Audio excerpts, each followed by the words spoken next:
Last November nga po ay inilunsad ng inyong tanggapan itong tinatawag na PALMS Asynchronous Courses.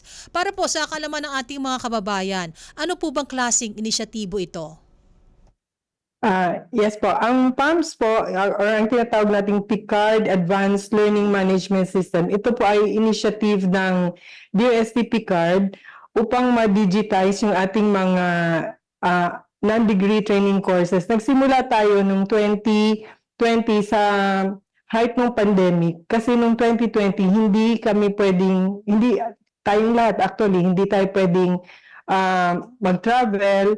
Bawal ang face-to-face. So naisip namin, paano nga ba natin i-approach yung mga training courses? Hindi naman kasi natin pwedeng itigil.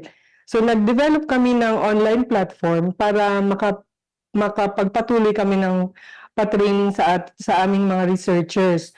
Ngayon, a year after, naisip namin na maganda din kung mag-offer kami ng asynchronous courses. Ang ibig sabihin ng asynchronous courses, ito yung mga training courses kung saan ang ating mga gustong mag-train, researchers man or general public or estudyante, pwede nilang gawin ito according to kung kailan sila may time, kung saan sila nandun, basta meron lang silang internet connection.